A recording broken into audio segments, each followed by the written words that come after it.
चलिए आज आपको एक कहानी सुनाते हैं नरसी मेहता की। एक ऐसे संत जिनकी आस्था, जिनकी भक्ति इतनी गहरी थी कि भगवान को खुद आना पड़ा उनकी लाज बचाने के लिए। ये कहानी उस सच्ची भक्ति की है जो असंभव को भी संभव कर देती है। तो सवाल ये उठता है, क्या सिर्फ एक भजन, एक गाना वाकई में कोई चमत्कार कर सकता है? क्या ये मुमकिन है?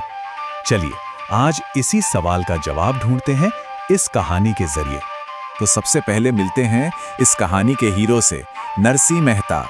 अब ये कोई आम इंसान नहीं थे, बल्कि एक ऐसे संत थे जिनकी आप कह सकते हैं हर सांस कृष्ण के नाम की थी।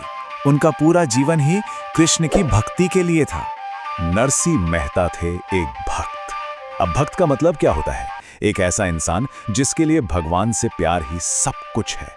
जरा सोचिए, उनकी जिंदगी एकदम सीधी सादी, भिक्षा से जो मिल गया उसी से परिवार का गुजारा करते थे और बाकी पूरा समय बस पूजा, भजन, कीर्तन, मतलब एक सच्चा और पूरी तरह से समर्पित जीवन। और फिर नरसी की जिंदगी में एक ऐसा मोड़ आता है जहां एक बहुत जरूरी रस्म, एक धार्मिक कर्तव्य उनकी जिंदगी का सबसे बड़ा इम्तिहान बन जाता है। एक बहुत ही मुश्किल इम्तिहान। हुआ ये कि नरसी को अपने गुजरे हुए पिता का सालाना श्राद्ध करना था। ये एक बहुत ही जरूरी रस्म होती है जिसमें हम अपने पूर्वजों को याद करते हैं, उन्हें सम्मान देते हैं और ब्राह्मणों को भोज कराते हैं। लेकिन यहीं पर एक दिक्कत आ गई। नरसी के अपने ही भाई ने पता है क्या कहा? उन्होंने ताना मारते हुए कहा, अरे जो खुद भीख मांगकर घर चलाता हो उसकी मदद किसे चाहिए?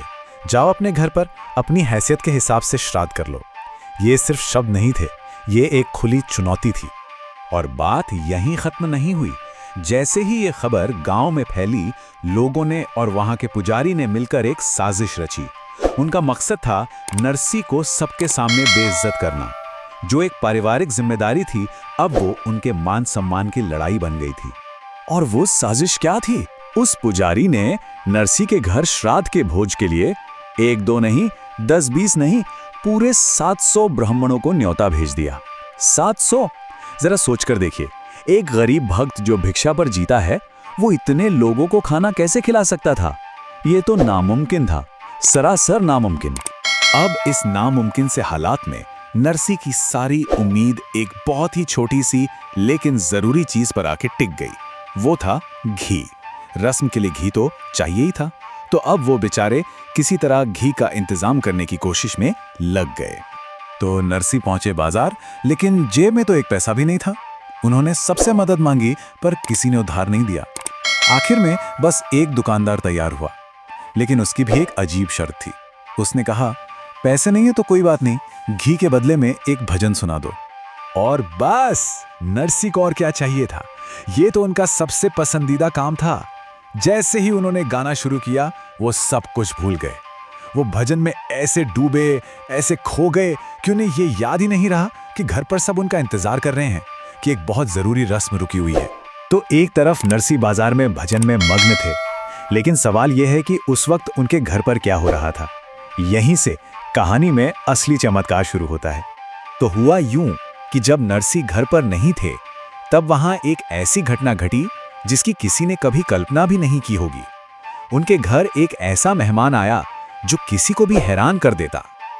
और वो मेहमान कोई और नहीं बल्कि खुद भगवान श्री कृष्ण थे। और पता है किस रूप में? वो नरसी का ही रूप धरकर उनके घर पहुंच गए। देखिए प्रभु की लीला। अपने भक्त की लाज बचाने के लिए वो खुद उसका रूप लेकर आ गए।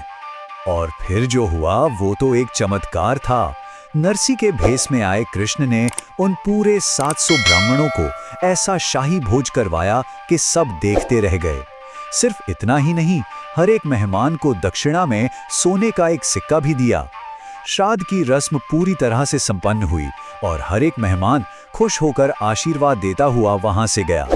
चलिए अब कहानी के उस हिस्से में चलते हैं जब असली नरसी भजन गाकर आखिरकार घर लौटते हैं और उन्हें पता चलता है कि उनके पीछे क्या क्या हो चुका है। जब शाम होने लगी, तब जाकर नरसी को अचानक याद आया, अरे श्राद्ध! वो बेचारे घबराकर घी लेकर भागे भागे घर पहुंचे।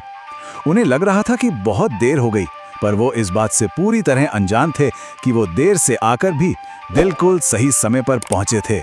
घर पहुंचते ही उन्होंने देखा कि उनकी पत्नी खाना खा रही हैं। उन्हें बड़ा गुस्सा आया। बोले, श्राद्ध तो अभी शुरू भी नहीं हुआ और तुम खाने बैठ गई। उनकी पत्नी बेचारी हैरान। बोली, ये आप क्या कह रहे हैं? अभी अभी तो आपने ही तो खड़े होकर सब मेहमानों को खिलाया और पूरी रस्म खत्म की।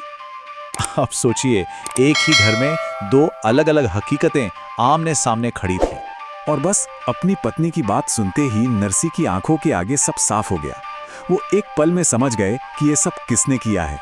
वो समझ गए कि उनके प्यारे कृष्ण ने ही आकर उनका मान रखा है।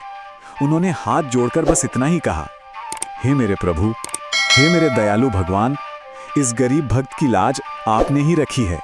उनकी आंखों से खुशी के, शुक्रगुजारी के आंसू बहने लगे और उस एहसास में डूबकर उन्होंने फिर से गाना शुरू कर दिया। पर इस बार का भजन कुछ और ही था।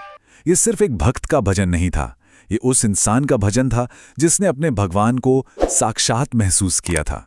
तो नरसी मेहता की ये कहानी हमें एक बहुत गहरे सवाल के साथ छोड़ जाती है कि आखिर आस्था यानी कि फेथ हमारी हकीकत को कैसे बदल देती है। क्या ये सिर्फ एक दिलासा है, एक विश्वास है, या फिर ये वाकई एक ऐसी ताकत है जो नामुमकिन को भी मुमकिन बना सकती है?